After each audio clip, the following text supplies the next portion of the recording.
আসসালামু আলাইকুম। বর্তমানে আমাদের চারপাশে যেমন ধরুন চায়ের টেবিলে কিংবা হোটেলে কিংবা রেস্টুরেন্টে কিংবা অন্যান্য কফি শপগুলোতে কিংবা যে কোনো জায়গায় খবরে, ইউটিউবে, পত্রপত্রিকায় একটা বিষয় ঘুরে বেড়াচ্ছে। সেটা হচ্ছে বাংলাদেশ কি আফগানিস্তান হয়ে গেল? আমি যে সময় এই কথাটা বলছি সেই সময়টা 2024 9 সেপ্টেম্বর। বাংলাদেশ কি আফগানিস্তান হয়ে গেল? এই বিষয় নিয়ে অনেকেই ভাবছেন, অনেকেই চিন্তা করছেন। কেননা বিগত 15-16 বছর ধরে যে ইসলামিক দলগুলো কারাগারে বন্দী ছিল এবং সরকারি বিভিন্ন অর্থাৎ তৎকালীন সময়কার স্বৈরাচারী সরকারের প্রণীত বিভিন্ন বিধি, বাধা এবং নিষেধের কারণে তারা তাদের স্বাধীন মত প্রকাশ করতে পারেনি, তারা এই স্বৈরাচারীর পতন হওয়ার ফলে তারা কথা বলার সুযোগ পাচ্ছে, স্বাধীন মত প্রকাশ করারও সুযোগ পাচ্ছে বিভিন্ন জায়গায় যে তাদের কর্মসূচি বাস্তবায়ন বা প্রণয়নের সুযোগ পাচ্ছে। একেবারে উচ্চ পর্যায় থেকে শুরু করে তৃণমূল পর্যায়ের মানুষের সাথে মেশার, কথা বলার এবং তাদের সুযোগ সুবিধা দেখার। আমরা বলতে পারি কিছুদিন আগে বন্যায় ভেসে গিয়েছিল সারা দেশ। অন্যান্য সংগঠন কিংবা দলের মতো ইসলামিক দলগুলোও কিন্তু সেখান থেকে বাদ পড়েনি। অর্থাৎ অন্যান্য দল বা সংগঠনের মতো তারাও কিন্তু সেই বানভাসী মানুষের কাছে ছুটে গিয়েছে, ত্রাণ নিয়ে ছুটে গিয়েছে, সান্ত্বনা নিয়ে ছুটে গিয়েছে, দোয়া নিয়ে।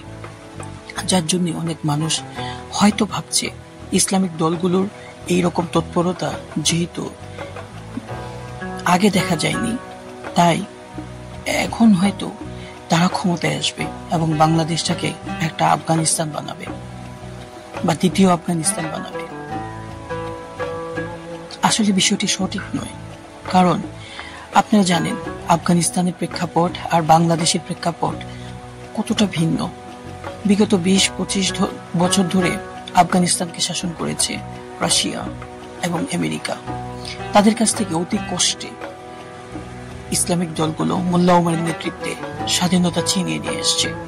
এখন ইসলামিক দলগুলো ছাড়া আর কোনো কার্যকর দল বা সংগঠন সেখানে নেই, যার ফলে সেখানে আফগানিস্তানের একটি ধর্মভিত্তিক দল তালেবান, যেটা মোল্লা ওমরের নেতৃত্বে তৈরি হয়েছিল বা প্রসার লাভ করেছিল, সেই দলটি এখন শাসন করছে। আর বাংলাদেশ ইতিপূর্বে তো বটেই, বিগত 40 বছরের মধ্যে কোনো ঔপনিবেশিকবাদ বাংলাদেশকে শাসন করেনি, শোষণ করেছে। শাসন করেনি, শোষণ করেনি। 1971 সালে করেছে, কিন্তু সেটা অনেক আগে। তো যেটা হচ্ছে, এই কারণে আমরা বলতে পারি যেহেতু বাংলাদেশ নতুন কোনো ঔপনিবেশিকবাদ থেকে বাংলাদেশ স্বাধীনতা লাভ করেনি, বাংলাদেশেরই একটি স্বৈরাচারী দলের কাছ থেকে নতুন করে স্বাধীনতা লাভ করেছে। সেই ক্ষেত্রে বাংলাদেশ আফগানিস্তান হওয়ার কোনো ধরনের কোনো প্রকার সম্ভাবনা নেই। এছাড়াও বাংলাদেশ আফগানিস্তান না হওয়ার আরেকটা কারণও রয়েছে। সেটা হচ্ছে আফগানিস্তানে তৎপর কোনো দল না থাকলেও, ইসলামিক দল ব্যতীত তৎপর কোনো দল না থাকলেও বাংলাদেশে কিন্তু সেটা রয়েছে। যেমন বিএনপি বিগত বেশ কয়েক বছর ধরে তারা রাজনীতি করে আসছে, অনেক অত্যাচার, নির্যাতন, নিপীড়ন হয়েছে। গণ অধিকার পরিষদ নুরুল হক নূরের নেতৃত্বে যেটা তৈরি হয়েছে, নাগরিক ঐক্যের যে দলটি রয়েছে, যেটার মূল কেন্দ্রে রয়েছেন মাহমুদুর রহমান মান্না, বঙ্গবীর কাদের সিদ্দিকী কৃষক প্রজা পার্টি, এই সমস্ত দলগুলোর কারণে, আরেকটি দল রয়েছে জাপা বা জাতীয় পার্টি, এই সমস্ত দলগুলোর কারণে বাংলাদেশে আফগানিস্তান ভিত্তিক রাজনীতি হওয়ার বা রাজনৈতিক পরিবেশ তৈরি হওয়ার সম্ভাবনাটা কিন্তু একেবারেই নেই বা কম বললেই চলে। তবে বাংলাদেশ আফগানিস্তান হতেই পারে যদি পূর্বেকার স্বৈরাচারের সরকারের মতো বা স্বৈরাচারী দলগুলোর মতো বাংলাদেশে যে বর্তমান ইসলাম ব্যতীত যে দলগুলো রয়েছে, তারা যদি আগেকার মতো পুনরায় আবার ফ্যাসিজম বা ফ্যাসিস্ট হয়ে যায়, ফ্যাসিবাদী শাসন ব্যবস্থায় আবারও প্রয়োগ করতে চায়, তাহলে হয়তো মানুষ তাদের অত্যাচার, নির্যাতন এবং শোষণ থেকে বাঁচার জন্য ধর্মভিত্তিক দলগুলোকে তাদের বাঁচার অন্যতম একটা আশ্রয় হিসেবে নিতেই পারে, এবং সেটা নেওয়ার যথেষ্ট কারণও রয়েছে। কারণ মানুষ বিশ্বাস করে যে ধর্ম মানুষকে এই পৃথিবীতে না হলেও পরের পৃথিবীতে শান্তি দিতে পারে বা অপরাধীদেরকে শাস্তি দিতে পারে। এই ক্ষেত্রে একজন নাট্যকার যার নাম হচ্ছে সেলিম আল-দীন, তিনি একটি কথা বলেছেন, আমাদের পার্থিব জীবনের নিরাপত্তা, সুযোগ সুবিধা, বিধিনিষেধ এবং আইন যেখানে মানুষকে সান্ত্বনা দিতে ব্যর্থ হয়েছে বা নিরাপত্তা প্রদানে ব্যর্থ হয়েছে, সেখানে ধর্ম কিছুটা হলেও মানুষের জীবনে শান্তির প্রলেপ এনে দেয়। কারণ প্রত্যেক ধর্মের, বিশেষ করে ইসলাম ধর্মের মূল কথা হচ্ছে যে পাপ করবে আখেরাতে তার অবশ্যই শাস্তি হবে, যার জন্য মানুষ ভয়ে পাপ কাজ করতে চায় না। আর যারাই বা নির্যাতিত হয় তারা পরবর্তীতে শাস্তি পাবে এই আশায় সব কিছু সহ্য করে, যার জন্য ইসলামকে তারা হয়তো তাদের শাসন ব্যবস্থার মূলে নিয়ে আসতে চাইবে।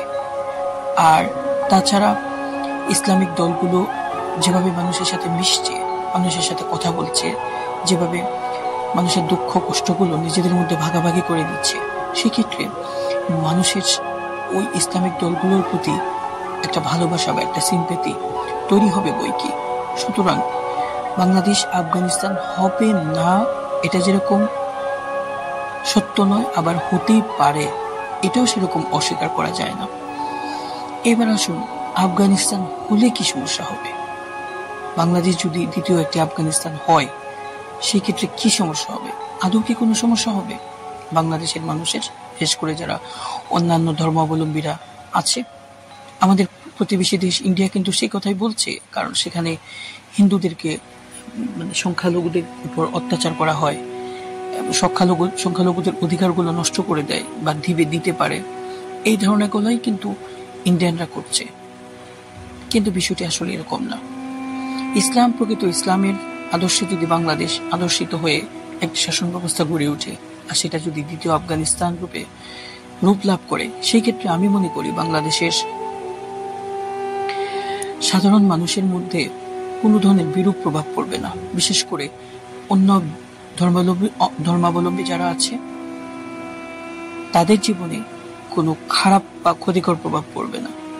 বর্তমান দৃশ্য দেখে তাই মনে হয়, কারণ আমরা দেখেছি ফেসিবাদ সরকার বিদায় নেওয়ার পর যেভাবে সংখ্যালঘু বা যেভাবে গির্জা, পেগোডা, মন্দিরগুলো ভেঙে যাওয়ার কথা ছিল বা আশঙ্কা করা হয়েছিল, সেভাবে কিন্তু ভাঙছে না বা ভাঙেনি। সেখানে ওই ইসলাম ধর্মের অনুসারী লোকেরাই কিন্তু তাদের মন্দির পাহারা দিয়েছে, তাদের বাড়িঘর পাহারা দিয়েছে, তাদেরকে বিভিন্ন বিপদ আপদ থেকে রক্ষা করেছে। সুতরাং একথা বলাই যায় যে বাংলাদেশ যদি একটি সেকেন্ড আফগানিস্তান হয়, তাহলে আমার কেন জানি মনে হয় যে ভিন্ন ধর্মাবলম্বী মানুষদের খুব একটা ক্ষতি হবে না, এবং বরং তাদের লাভই হবে। কারণ হিন্দু মহাজোটের একজন নেতা গোবিন্দ প্রামাণিক বলেছেন যে তাদের হিন্দুদের দ্বারা যতটা না উপকৃত হয়েছেন তার চাইতে বেশি উপকৃত হয়েছেন ইসলামিক দলগুলো দ্বারা, যেমন জামাত, ইসলামিক আন্দোলন প্রভৃতি দ্বারা। সুতরাং আমরা এই কথা বলতে পারি যে বাংলাদেশ যদি একটি আফগানিস্তান হয়ও সেক্ষেত্রে আমাদের কারো কোনো সমস্যা হওয়ার কথা না। তবে হবে না, এটাও সত্য কথা। বাংলাদেশ একটা গণতান্ত্রিক রাষ্ট্র, এখানে বিভিন্ন দল রয়েছে, বিভিন্ন মত রয়েছে। গ্রহণযোগ্য যে মতটি, অর্থাৎ সবার কাছে গ্রহণযোগ্য যে দলটি, তারাই ক্ষমতায় আসবেন। এখানে ভোট হবে, এখানে সুষ্ঠু একটা নির্বাচন হবে।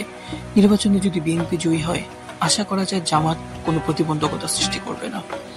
আবার জামাত যদি জয়ী হয়, আশা করা যায় বিএনপি কোনো মারাত্মক প্রতিবন্ধকতা সৃষ্টি করবে না।